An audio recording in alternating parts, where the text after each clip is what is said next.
E nós, que vivemos esse momento de crise no país, tanto institucional como crise econômica e crise hídrica, temos que fazer um trabalho de reação dos poderes, porque vejo que no Espírito Santo a crise que assola o Estado do Espírito Santo tem pouca manifestação e pouca ação no sentido de socorrer a população e principalmente os produtores.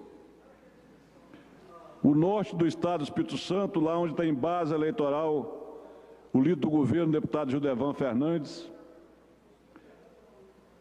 nós sabemos que a situação é crítica, que é necessário que se faça o máximo de esforço, deputado Luiz Durão na presidência, para que as ações possam surtir efeito no momento e estabelecer regras que possam viabilizar a solução mais a longo prazo.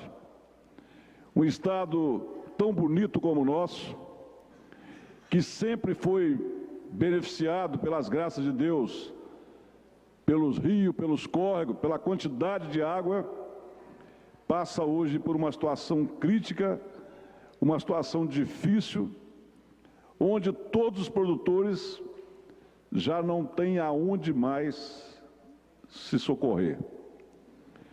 A produção de gado praticamente não existe. E ainda o que restou, corre-se o risco de ser perdida se persistir essa situação. Mas as comunidades urbanas já estão experimentando um calendário de abastecimento de água, coisa jamais vista em muitos municípios do Estado do Espírito Santo, que era um calendário de horário para abastecimento de água. E nós estamos enfrentando essa situação no momento em que existe pouca discussão em torno disso. E embora não se pode negar que o governo do Estado tem feito uma ação no sentido de autorizar convênios de construção de barragens para poder tentar resolver o problema do abastecimento humano. Nós que temos aqui na Assembleia Legislativa uma resolução aprovada por todos os senhores deputados, criando a Casa do Vereador, que a cada 60 dias reúne nesse plenário, e o deputado Hércules tem estado sempre presente aqui, nesse movimento dos vereadores virem à Assembleia para se manifestar. Temos percebido na última semana com a reunião aqui que todos os vereadores têm levantado esse problema da seca. Alguns distritos, a situação já é totalmente precária de abastecimento de água por tubulação. Já está usando abastecimento de carroça, alguns de caminhão. E a reclamação principal é contra a falta de iniciativa da CESAM, que, quando tem água, ela abastece a comunidade e recebe. E quando falta, ela não tem nenhum plano de emergência.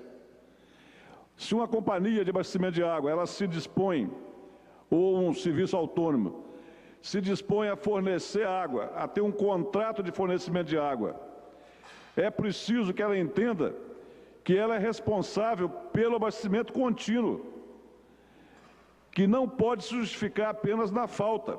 Ela tem que viabilizar o atendimento àquelas ligações que ela tem no seu cadastro e na sua conta de fornecimento de água.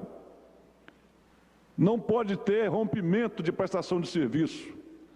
Não é da autonomia, não é direito das companhias de água, nem da CESAM, nem do SAI, justificar na falta de água, de chuva, para cortar o fornecimento. Tanto o SAI como a CESAM é obrigada a comprar onde tiver água e fornecer para a população, principalmente a água de consumo humano, porque porque existe um contrato.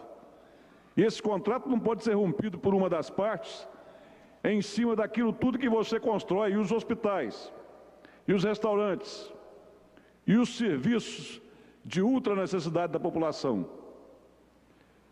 Vai ser simplesmente a justificativa de que não tem, e qual é, historicamente, a preocupação que a CESAM teve, que os SAI tiveram com essa garantia desse atendimento de água.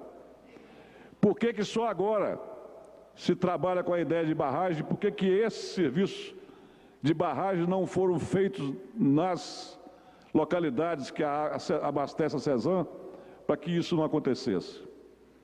Então, acho que a proposta que nós fizemos hoje aqui, que foi para o arquivo, ela precisa ser feita por esta casa, que é a ressonância da manifestação da população, pelo menos nos processos de discussão. Eu estive sábado numa reunião, nessa reunião também estava o deputado Luiz Durão, deputado da Vitória, o deputado federal Sérgio Vidigal, e na preparação da reunião, nas conversas antes e depois da reunião, um município como Santa Teresa já está tendo esse problema. O município beneficiado pela natureza, pelo atendimento de água, pelas nascentes tão decantadas de Santa Teresa, onde até os beija-flores faziam a divulgação da cidade através exatamente da sua beleza, através exatamente das cachoeiras, da facilidade da Mata Atlântica, da mata que permitia esse tipo de procedimento de embelezamento de uma cidade como Santa Teresa. Até lá está faltando. E a liderança tanto abordava o deputado Luiz Durão como abordava a mim, cobrando e mostrando essa preocupação. E hoje Santa Teresa corre o risco de também estar no processo de limite de abastecimento de água. E o que as empresas de abastecimento fizeram? Qual o reservatório que foi feito lá por esse tempo? Será que esse pessoal que trabalha na área de abastecimento de água, eles não têm capacidade de previsão e de futuro, não tem área de engenharia para prever o que é necessário? Basta que uma seca de 1 ano ou de 6 meses crie uma condição da população ficar totalmente desabastecida? É o que disse aqui o deputado Guerino. É preciso que se implemente uma política de indústria, de desenvolvimento, de abastecimento de água, de aeroportos. O Estado precisa investir na estrutura para puxar o desenvolvimento. Como é que uma empresa hoje vem para o Espírito Santo, sabendo que nós não temos manancial de reserva de água, nem para a população, para o consumo humano, muito menos para a indústria? E é evidente que a energia, a água, a estrada, aeroportos, portos, são atrativos para os investimentos de geração de emprego. Então é preciso que a administração ela se volte, principalmente na área de indústria e desenvolvimento, para compreender que quando se ataca a questão de estrada, de água, de energia, de infraestrutura, está trabalhando diretamente na geração de emprego, está trabalhando diretamente no desenvolvimento e principalmente na atração do investimento, porque sem essas condições o investimento se afasta para regiões que têm melhores condições de infraestrutura, de água, de energia, de abastecimento, de estrada e de todo desenvolvimento. Tenho na pessoa do deputado Guerino, que falou anteriormente aqui, um dos políticos que tem essa capacidade de visão administrativa de futuro. E é isso que nós precisamos implementar no Estado, é a visão de futuro. Ninguém administra pelos 4 anos em que se elege. O administrador moderno, o administrador inteligente, ele administra nos 4 anos que ele tem, mas projetando 40 anos para frente.